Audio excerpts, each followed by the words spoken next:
मुलुकको समय सान्दर्भिक धार्मिक कर्म कृत्यको क्रममा घुम्दै जाँदा म आज यो समारोहमा आइपुगेको छु। नेपालको समग्र जिल्ला जस्तै ठानिने चितवन जिल्लाको भरतपुर आएर पृथ्वीनारायण शाह स्मृति प्रतिष्ठानले आयोजना गरेको यो वैचारिक समारोहमा संलग्न हुन पाउँदा मलाई हर्ष लागेको छ।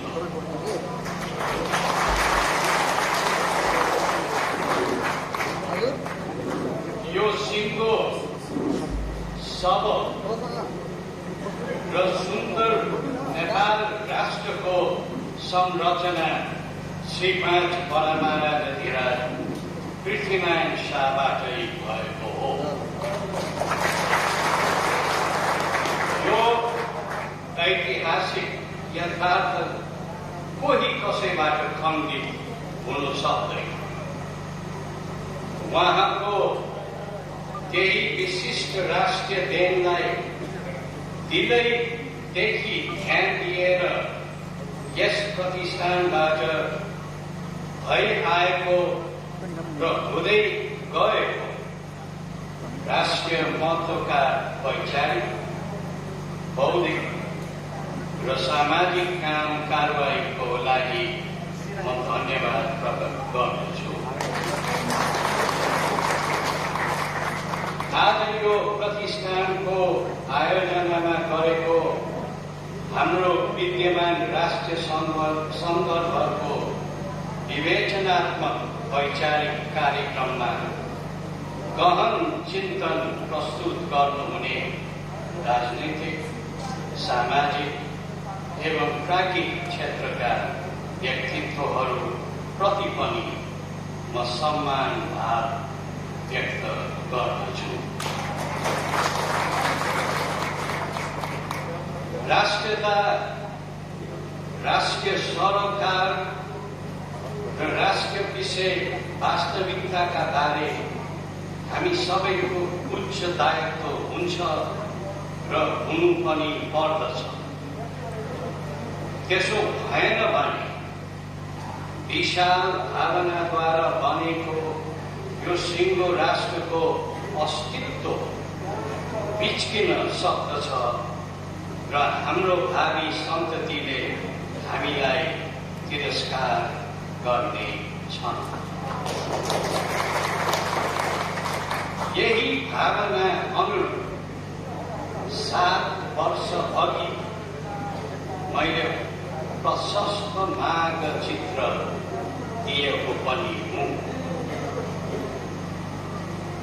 प्रकृति र राजनीतिमा परिवर्तन एक स्वाभाविक प्रक्रिया हो। प्रकृति बदलिरहन्छ र राजनीतिमा पनि उतार चढाव भइरहन्छ। समयको यो नियमलाई हामी सबैले मनन गर्नै पर्दछ। नेपाली राजनीति र राज्य व्यवस्था पनि सदा परिवर्तनशील छ, तर त्यस्ता अनेक परिवर्तन वा फेर बदलले समय क्रममा के कति गति लिन सक्यो र त्यसले के कस्तो उचित परिणाम दिन सक्यो भन्ने कुरा समीक्षाको रूपमा रहन्छ र रहनु पर्दछ। यताका 7-8 वर्षदेखि हामी जुन स्थितिमा छौँ त्यो पनि हाम्रो अघिल्तिर खुलस्त छ। सचेत जागरूक नेपालीले यो अवधिको जस प्रकार मूल्याङ्कन गरिरहेका छन् त्यसै बमोजिम मैले पनि त्यसको सचेष्ट विश्लेषण गर्दै आएको छु।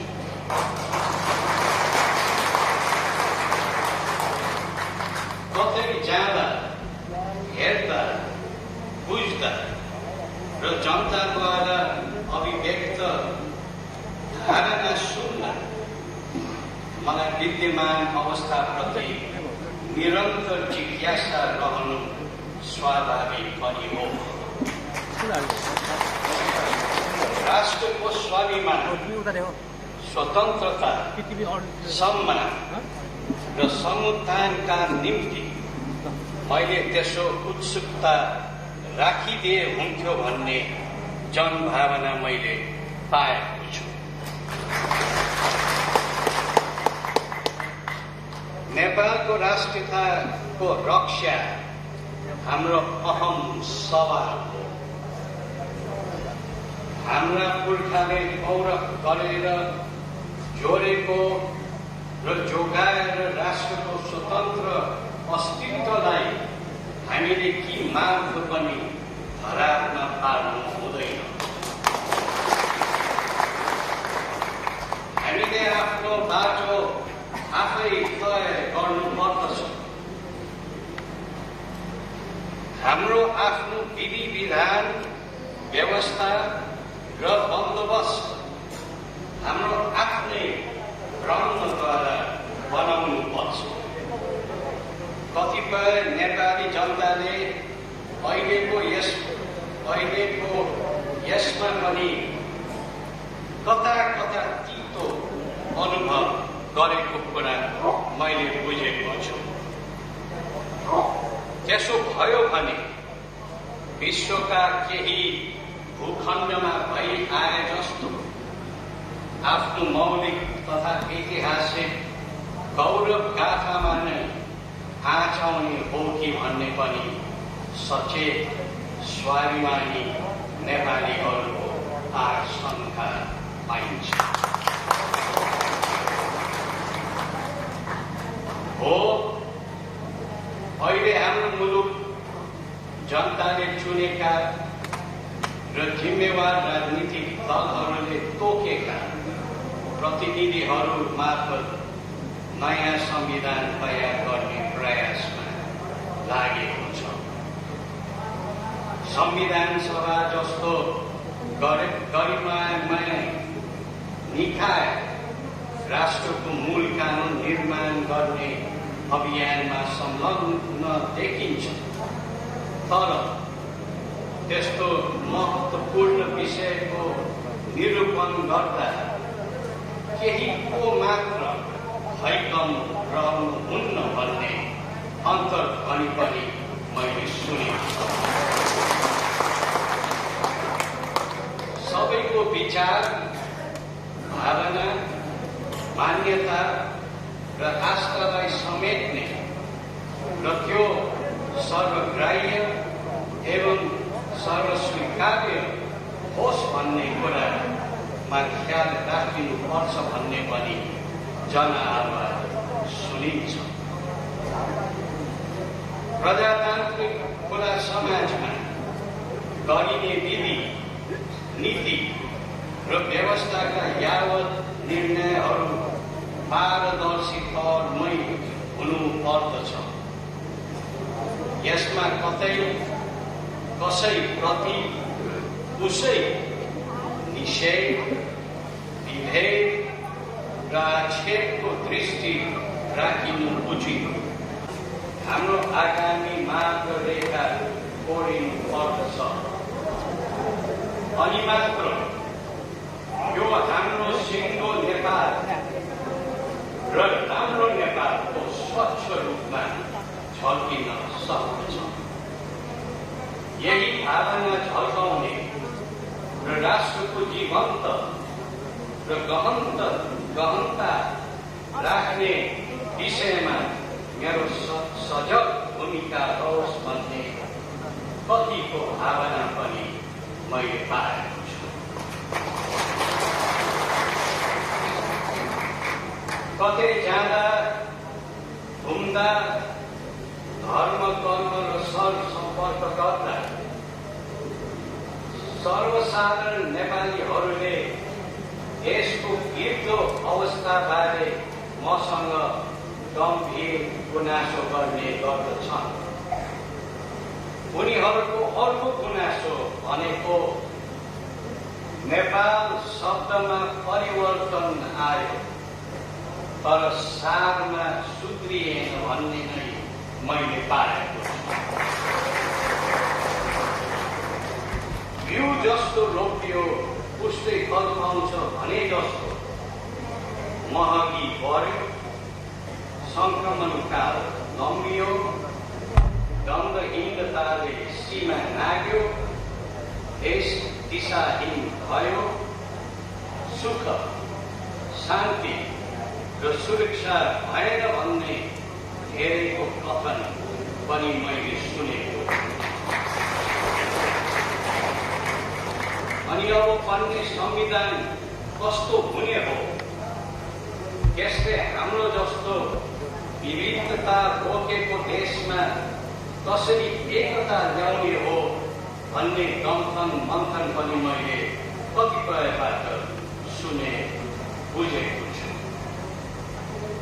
राष्ट्रको एकता खण्डित हुन थाल्यो, सामाजिक सद्भाव खल्बलिन थाल्यो, मुलुक अन्योलमा अल्मलिँदै गयो, भोलिको भविष्य के हुने हो भन्ने डर लाग्दो अवस्था बन्दै गयो भन्ने खालका चिन्ता र चासो मैले निकै सुनेको छु।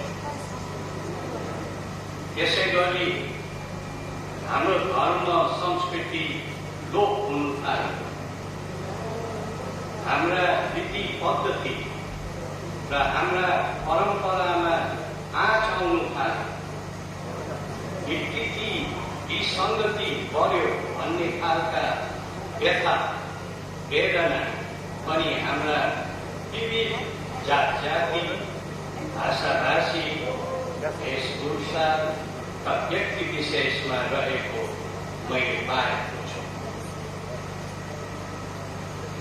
एकता, शान्ति, एकीकरण, निर्माण, समन्वय र लोकहितकारी आदर्शको आडमा रहेको ऐतिहासिक राजतन्त्र र त्यसैको पदचापमा रहेको मेरो हैसियत अनुरूप नै मसँग नेपाली नागरिकहरूबाट त्यस्तो गन्थन मन्थन व्यक्त भएको हो भन्ने कुरा मेरो अन्तर्हृदय बुझ्दछ।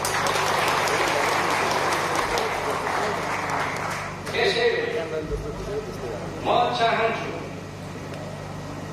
हाम्रा पुर्खाले खडा गरेको, हाम्रा वीर वीरङ्गनाहरूले सदा जोगाएर राखेको र हाम्रा विद्वान विदुषी चिन्तक दूरदर्शी सर्जकहरूले शान्ति, समन्वय र विशिष्ट आदर्शमा साँचेर सँगालेको यो नेपाल अटल, अखण्ड र अविभाज्य रहिरहोस् अनि अनेकताको नेपालभित्र सदा एकताकै राज रहोस्। फेरि म चाहन्छु हाम्रो धर्म, संस्कृति, विधि स्थिति र हाम्रा आदर्श आस्थाका सबै गतिविधि निरन्तर सम्पोषित हौं, तिनमा कतै कुनै विचलन नहोस्।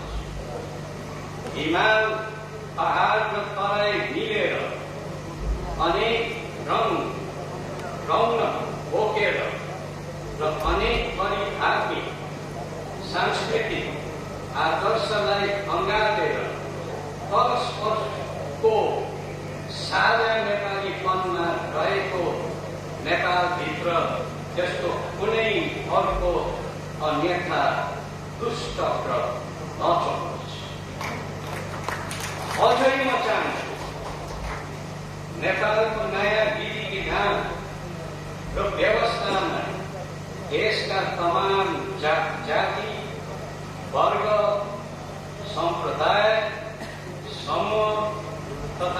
समुदाय सबैको साझा हिस्सेदारी होस्। सबैलाई समेटेर लैजाने, सबैको हित संरक्षण गर्ने, सबै राष्ट्रिय मूलबाटोमा अटाउने र सबैको संलग्नता रहने वाञ्छित विधि पद्धति नै हाम्रो आजको आवश्यकता हो। अनेक भएर पनि एकताबद्ध हुने, विविध बनेर पनि संयोजित भएर रहने हाम्रो आफ्नो मौलिकपन हो।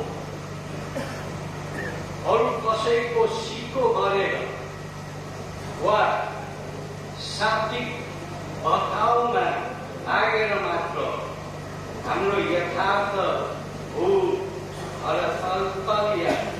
तथा मौलिक अवस्थाको सही सम्बोधन हुनु सक्दैन भन्ने मलाई लाग्दछ। त्यसैले हाम्रो आफ्नो छुट्टै इतिहास, दर्शन, दृष्टिकोण र सामाजिक स्वरूपलाई गहिरोसँग बुझेर मात्र हामीले हाम्रो भावी संरचनाको स्वरूप निर्धारण गर्न सक्नुपर्दछ। अन्यथा हाम्रो बलियो सुदृढ राष्ट्रियता तथा एकताको पहाडमा पहिरो जान सक्छ र धेरै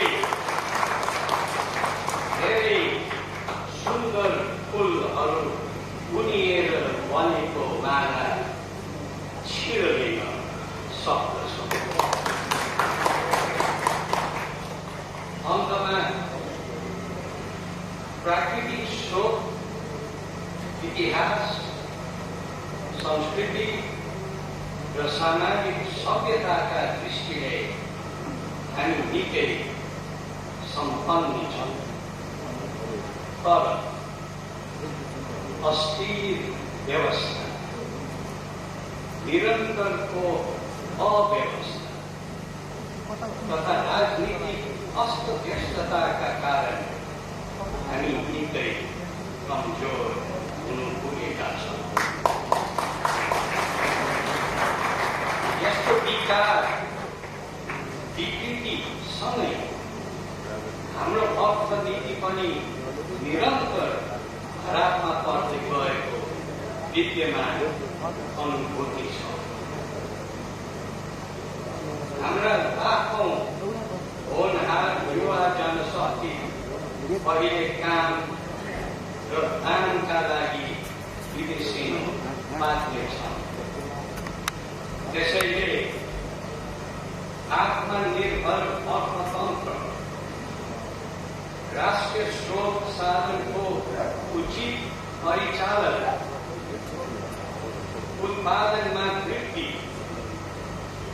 न्यायोचित वितरण, अनुशासित आर्थिक आचरणको अवलम्बन गरेर हामीले संघलो मौलिक राजनीतिक पद्धतिद्वारा हाम्रो आफ्नो पहिचान बनाउन र बचाउनु सक्नु पर्दछ।